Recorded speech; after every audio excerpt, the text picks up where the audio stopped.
And yeah, so we see Alex searching for a...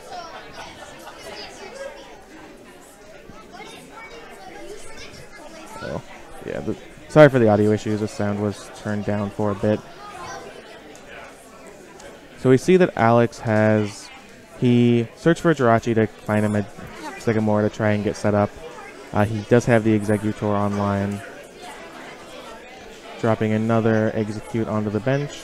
And he was able to get rid of another DCE, which is he did get rid of the second becomes DCE. a bigger deal. For sure. James is going to be searching for energy, but James does have plenty of cards in hand, although he doesn't have any energy. I do see the supporter, though. As we were saying earlier, for those of you who didn't hear, the Night March deck that James is playing is just basically probably the most aggressive deck in the format. You just want to play out your hand really early, dump a bunch of Night Marchers in the discard pile. Mew EX can copy the attacks of any Pokemon with Night March that you have on board.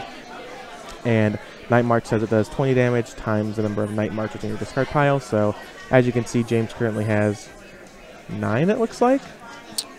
Yeah, so that's going to be 180 damage base. He also has Muscle Bands and Silver Bangles he can use on his non-Mew attackers. And it looks like James is the energy.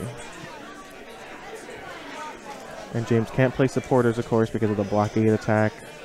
Yeah, it looks like Alex is going to kind of take control here. James can't really do anything without being able to play the Juniper in his hand. Yeah, and this is kind of what this deck, Alex's deck, tries to do, I think, is just... You're not going to be able to retreat because of my Drag Algaes. You're not going to be able to play supporters. I'm going to be hitting you for 30 after my Muscle Band. I have a Gust of Wind effect in my Red Signal. Yep.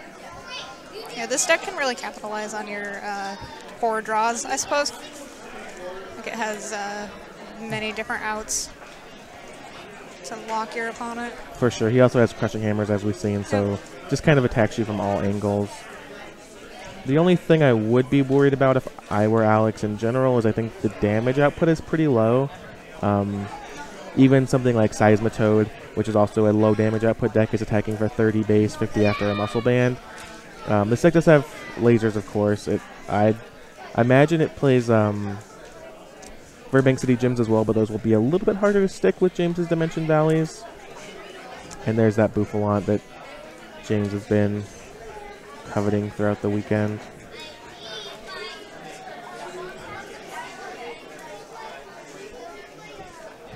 So Alex slaps a Headringer onto the Mew EX, which will make it a little bit harder to attack with that. See if he has the energy to attack with another Exeggutor here. Flips another Heads on Crushing Hammer. That's pretty devastating, actually. Yeah, so that's the third DCE down. I don't know what James's energy count is like, but I don't think we've seen basic energy from him. Yeah. I imagine there were grass energy. Yeah, I was gonna say I imagine he has basic grass because of the Virizion, but I don't think I haven't personally seen him use one yet. So I imagine the count is pretty low.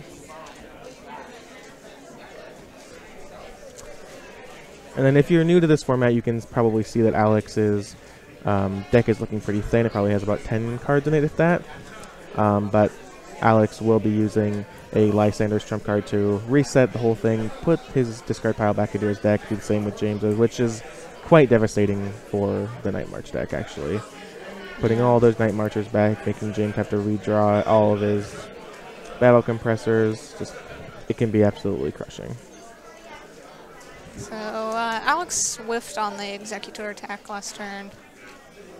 So James will be able to get a little something going here. Yeah, I think if James can hit an energy... He does play the Shaman. He's got the last DC in hand. Yeah, so James has been talking about playing the Shaman for a while. He thinks that Seismitoad is a really bad matchup, which it definitely is. You know, we've seen James play his first few turns where he's playing multiple Acrobikes, Battle Compressors, etc. And if Seismitoad happens to Quaking Punch you before you get to that point, you're in pretty big trouble. So he plays the Shaman EX just as a way to kind of counteract that and also just do massive damage. Yeah. Very, very fragile card in Shaman EX. I remember back when it was first released, I played it in Hydreigon. Yep. To just move energies around, but it does have a low HP for an EX. It's kind of one of those cards that, if it's the last card played, it's very, very good. And especially as a surprise, I don't think it's going to be quite the best here because Alex's damage output is so low. But if it gets to the point where Alex has taken 4 or 5 prizes, which is how he's going to win the game, surprise Shaman EX. Unfortunately, it does take 2 energy, so it can't be that big of a surprise. But it will be fairly difficult for Alex to KO. Fortunately for James. Yeah, it looks like Alex is going to go ahead and pass the turn back with no attack, so James can really get ahead here. And this is kind of what I was saying about Alex's deck that I would fear, particularly against the Night March deck, is that whenever the Night March deck is going to attack, they are going to knock you out. They're doing so much damage that, you know, they might not attack for 4 turns, but in those 4 turns you're doing hopefully 120, you know, maybe knocking out 1 Pokemon, and when they get to attack, they're going to take a prize. And I think Alex tries to mitigate that by playing non-EXs, so that hopefully that race kind of evens out. But I think if you stumble here, as Alex has done, James can really take advantage. Yeah, and a deck like Alex's with a lot of different focuses tends to be inconsistent, and we see that happening here, where he's dead drawing again after he did earlier in the game, and it's really costing him. But, yeah, it looks like this Pumpkaboo might be able to go to the distance here. I think Alex only has 1 card in hand. I think he sure. has multiple, but they... Yeah, they're stuck up there. Yeah. He seems a little tilted. The other thing you have to consider, too, is that Alex, in order to win this game, is going to need to play a Lysander's trump card. Yep. And that will reset James's deck, but it'll also put all the DCEs back in there. Yep. So if Alex, you know, is forced to, if he keeps stumbling and then is forced to play it, he's going to buy a couple turns, maybe, but... I actually think trump card is far more beneficial for James here. The DCs are very, very critical. And especially if Alex can't go off with that Exeggutor. I think, you know, if he trump carded the turn he attacked with Exeggutor, it would put James behind a fair amount. But if he has to do it in a different order, it's going to be tough because James will just play a supporter and draw all those cards again. Yep. Will make it more difficult for James, don't get me wrong, but the benefit of having those DCs back will be huge. And Alex's Pokemon have fairly low HP, which makes it even easier for James to KO them, and like less of a struggle to get all those Night Marches in the discard pile.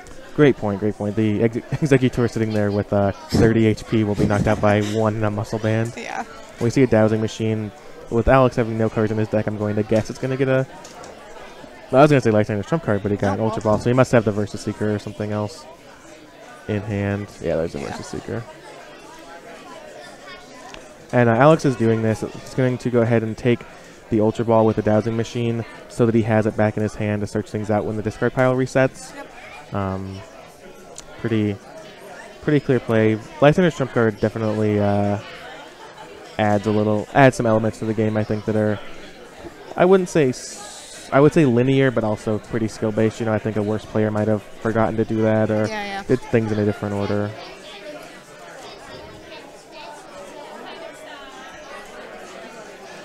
And there's a shuffle, and now this is kind of the moment of truth. I didn't see if Alex had any energy. Probably doesn't. In his discard. He would have had to draw it, I believe. Yeah. This card's a laser there, too. I guess he does probably have the energy with the laser discarded, considering the laser would be the only other way to do damage to the Pumpkaboo. Well, I think one of his struggles... There he doesn't have the energy, okay. And there's Naga. This is what we were talking about. I think this turn can be huge. James can no longer play a supporter, so I guess he can hope to top deck a Battle Compressor or a similar draw card. He doesn't play any bicycles, doesn't play any roller skates, so Acrobike won't get the job done. Yeah, he has to be able to do a lot in this turn, including draw DCE and then get 5 more Night Marchers in the discard pile. So... we'll see. He did. So this has actually been a pretty cool matchup, pretty back and forth. There are times when we thought Alex had it, times when we thought James had it. Now it's swinging back into Alex's favor. I don't think the game's very close to over, but it'll only take a few more draw steps for James to just, you know, brick the next 3 and not be able to do much. Yep. You see James considering his option. He's in Juniper. He can't play a Mew EX, a Shaman, a Muscle Band, and a Versus Seeker. So he uses Blockade, it looks like.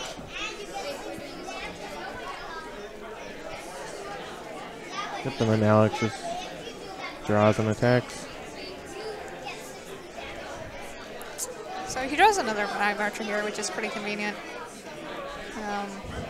Can't really get rid of it yet. Yeah, he can't do anything really at the moment. Yeah. I think he just has to.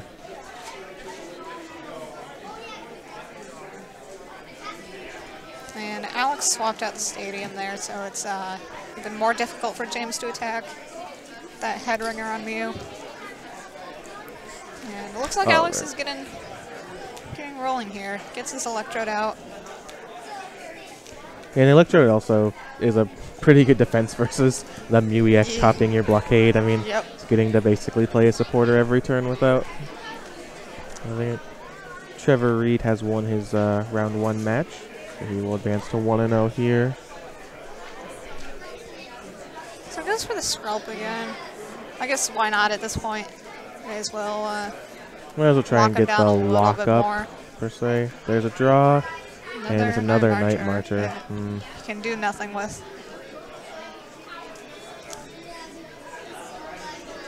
The thing you have to be worried about, I think, if you're in Alex's seat too, is going to time. Yep. Your deck's not really doing a whole lot.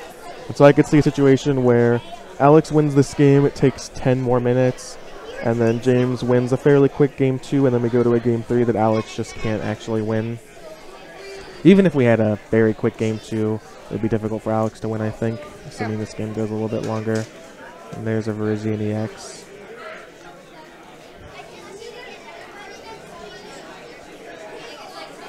The upside of that is that if you do win game 1 and game 2 goes to time, you automatically win. So. Yeah. And there's the Sycamore. Looks like he plays a random receiver. It's interesting. Haven't seen that card in a little while. So, can't tell. With the head. Oh no, the tails. Yeah.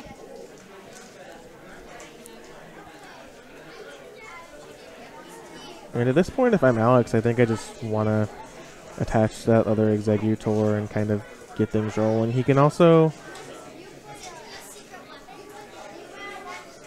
I guess that won't work. I was going to say he could also try and use Red Signal to buy things back a bit, but I think he just wants to knock out the Pokemon with energy on it at this point. Yeah. Another Tails on the Crushing Hammer. Not really a big deal. Mew can't attack anyway. So he Red Signals up the Joltik, which he'll actually be able to just KO. And then Battle Compressor. Gonna thin his deck out a bit. Yep. Battle Compressor is interesting in here. No, Execute has Propagation. So it's kind of a like pseudo search for Execute. Yeah, definitely. While also thinning your deck. And a DCE for James. Yep. So he'll actually be able to attack this turn. Not really any damage though. I believe he has 2 Night Markers in his discard pile. Yeah, I think the second one was added from that Joltik knockout.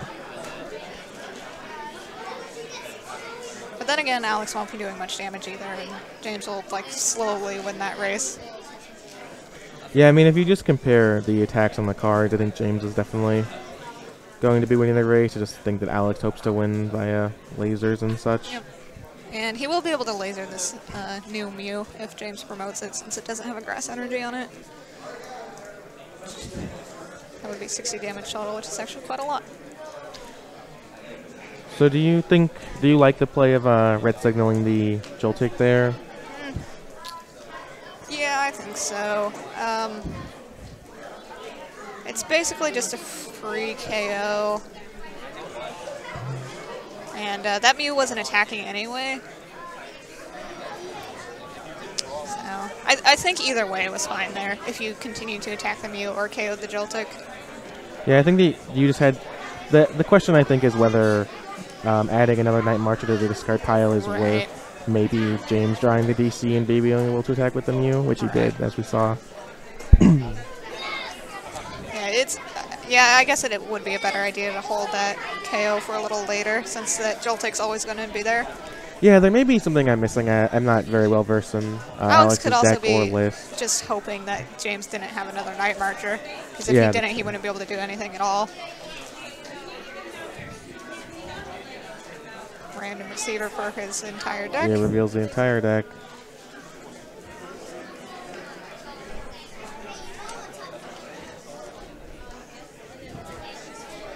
And there's the attack, and it's interesting because James. Oh, there's the Battle Compressor. So I was going to say, James has just been kind of bricking all of these top decks. He doesn't want to draw supporters, he can't play them. He doesn't want to draw Pokemon, he can't play them. All he wants to draw is Battle Compressors, which he has done now. And that Battle Compressor is really clutch here. He'll be able to KO the Exeggutor. And Alex won't be able to KO him back. You see James immediately takes all the Lampets out of his deck. There's no Litwicks, no Chandelures. The Lampets are just in there for Night March, so those are the optimal Pokemon to discard first. So it looks like James has 5 Night Marchers now.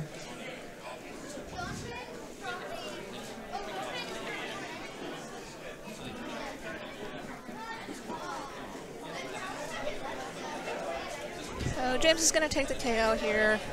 He only needs 1 prize left. I'm honestly not sure what Alex can do.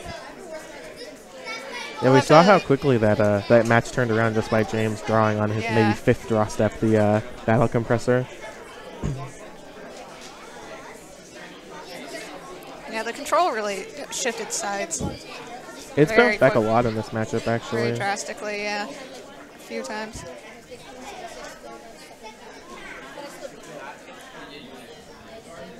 So Alex is probably hoping for his other 2 Crushing Hammer, assuming he plays 4 to get rid of that DCE. Go ahead and draw 2 off the Electrode. Yeah, gonna go ahead and reset things again with Lysander's trump card.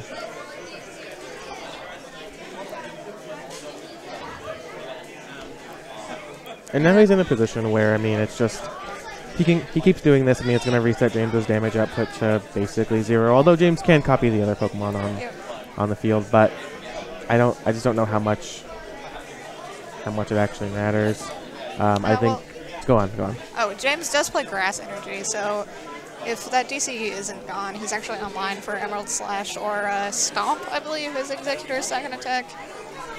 If he draws any other energy, he can also Derail as well. Yep.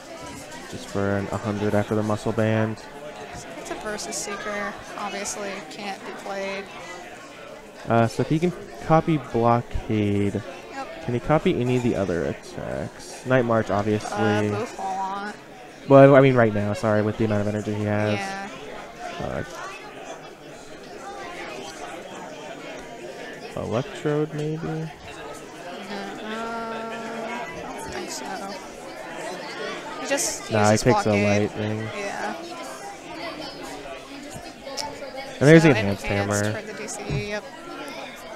And again, I mean, last turn we were saying that Alex is in a rough spot, and now James doesn't have any attacks on board, so. Getting rid of that DCE and then blockading on the same turn is very powerful.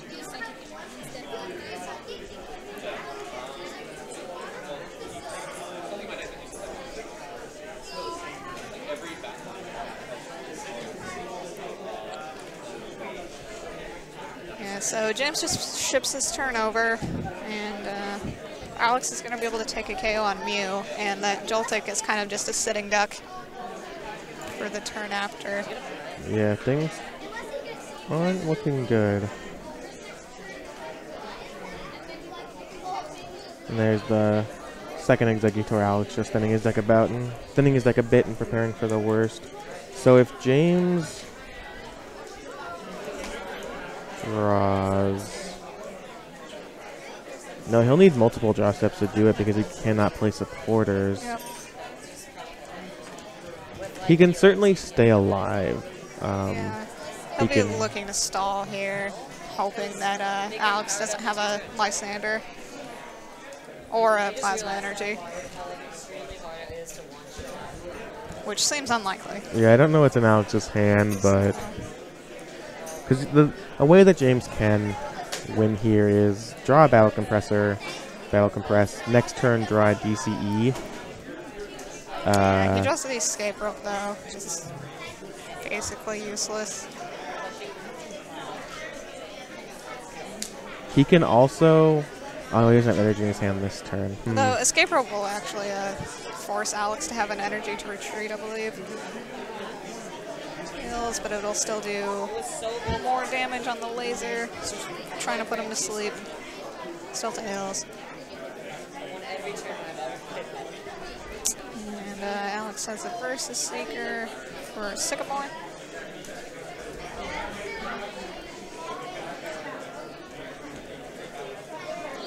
See what he draws here. All he needs is there it is. Yep, he so does that's draw the game. Plasma Energy, activates Red Signal, and brings up that Joltik on James's bench. That was a good game. Really swingy. Yeah, definitely. And now we do see that Alex has won what I think is a fairly long game one. Yep. Obviously, James's deck is very explosive and can come back and take a quick game two, but there's a reality where Alex just wins this game one, game two doesn't complete, and then Alex... That was a pretty powerful start for James, too, against Alex's kind of lackluster first few turns. Yeah, absolutely. James had basically everything he needed going for him, but couldn't quite get the job done. Yep.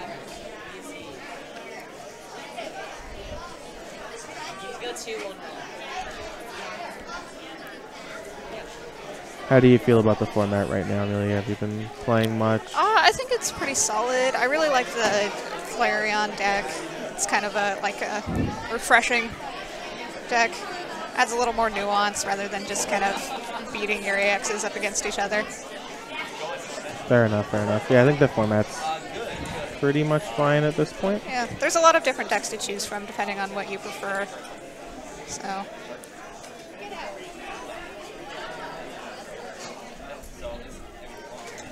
Both players are going to go ahead and get set up.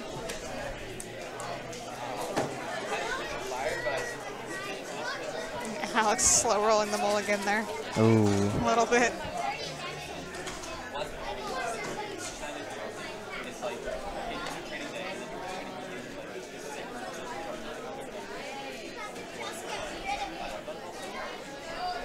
As always, on the bubble is brought to you by Top Gut Central. This weekend, you can use the promo code BUBBLE at topgutcentral.com and get 10% off your order. They have singles and sealed product accessories on the bubble playmats that you see on your screen now, and anything else you want.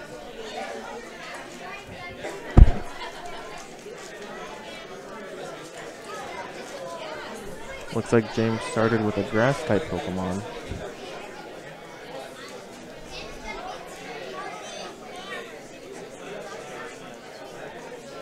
And James takes his mulligan draws, and the game will begin. Alex using proper form of prize laying. Oh, looks like James didn't like the grass type. My eyes deceive me. Does start with a Boomflaunt though, which can't be what he's wanting. Yeah.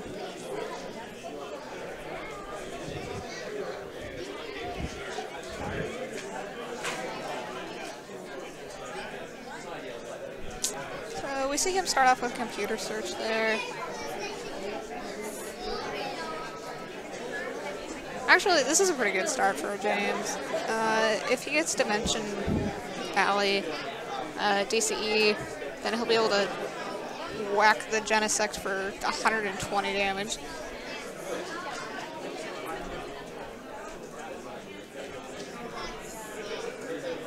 This card is ridiculous looking, by the way, if you go look up the art.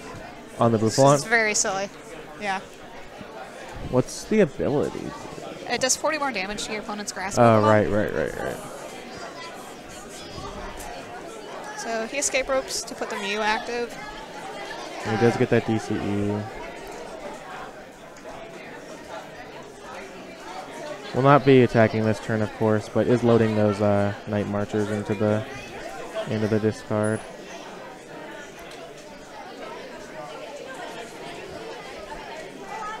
That's Jirachi too. This has been a pretty quick start for James. I think most of the, average to great Night March hands are like this. Yeah. Just playing a bunch of stuff turn 1, just dumping your hand, being aggressive.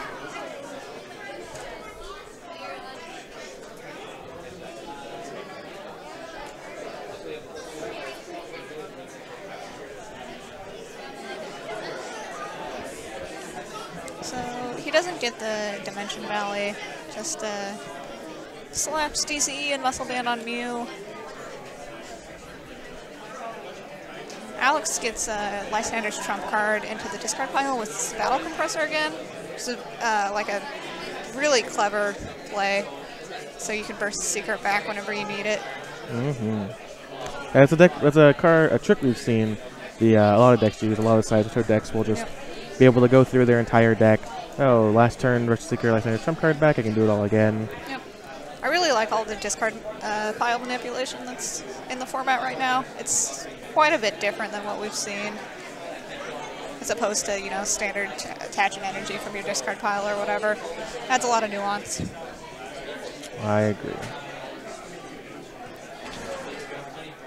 So he's discarding a Mime, an Execute, and probably just a random trash card, if anything. Nothing else. So I guess I have to fix the stream overlay real quick. Should be good now. We're going to go ahead and propagate, play it onto the bench, attach. Yeah, it's kind of interesting. Being able to use Execute's propagate ability to basically put it onto the bench is pretty interesting, just having your basic set up whenever you'd like. And there's a Sycamore.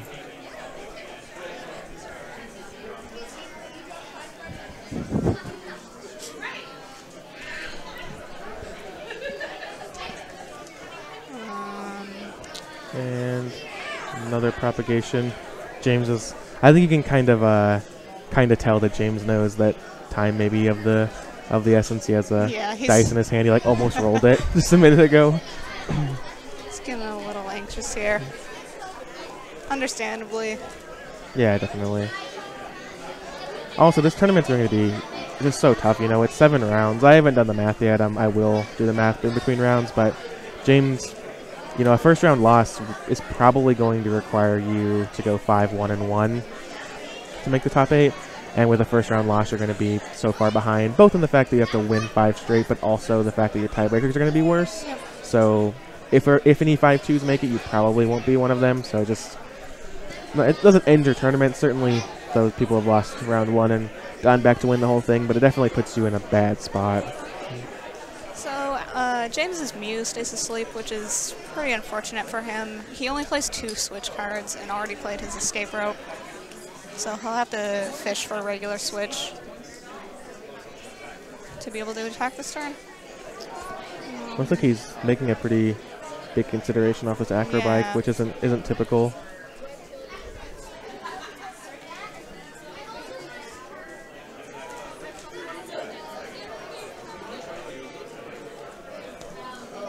And decides to discard the switch.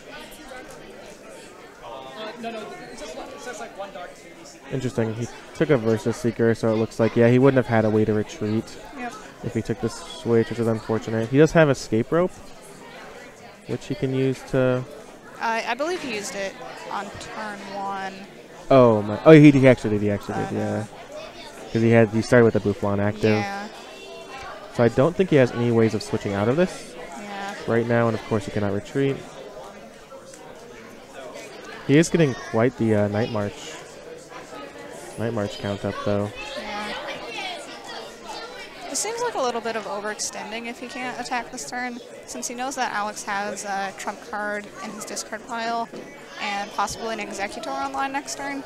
If Alex just simply plays the trump card and blockades, it's going to be really tough for James to do anything, as we've seen from last game.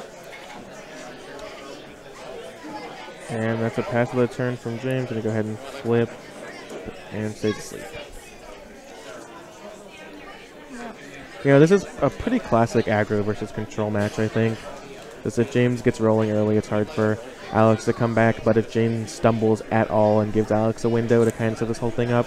And we even saw, the thing with Alex's deck too is it just seems so resilient. We saw multiple times in game one where we thought James was going to win.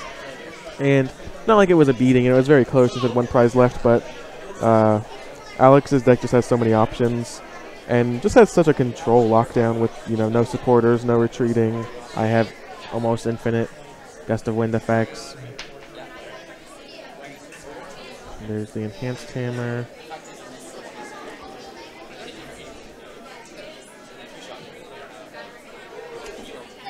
And there's the blockade tail.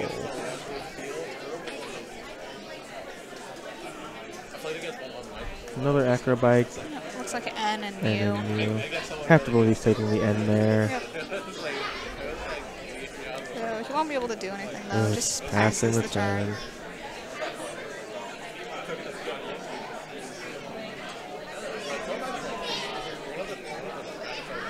Looks like Alex is considering setting up that Exeggutor, excuse me, for a stomp in the future turn, which seems like a fine play. He has the other energy on the Execute on the bench anyways, and James definitely has the power to one-hit KO the Exeggutor potentially, but doesn't look like he's doing much right now, so he might as well set up and try and be able to just go aggro if he needs to. There's 2 prizes for Alex.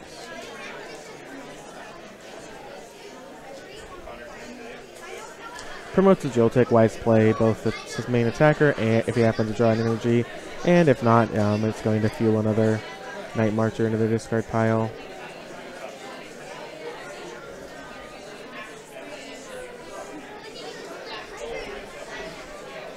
Alex gets a head ringer onto the Mew. Just putting James even more behind. Yep. So Alex is in a far more dominating position this game. Oh, absolutely. Seems like this might be kind of unwinnable for Night March, given that James had pretty ideal game 1.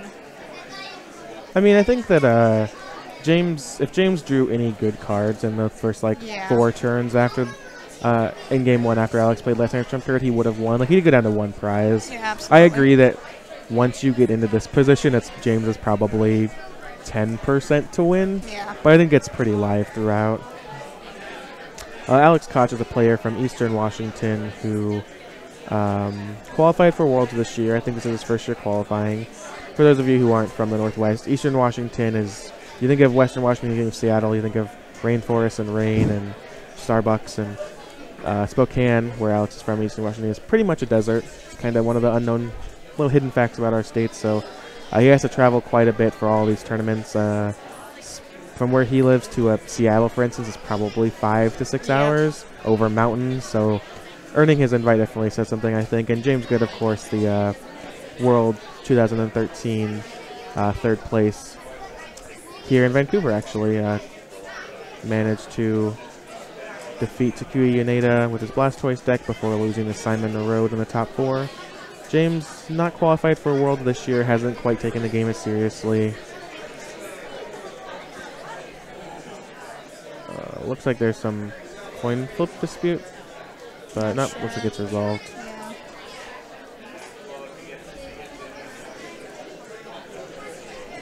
He just switches into the Berisian EX. He won't be able to attack with it this turn.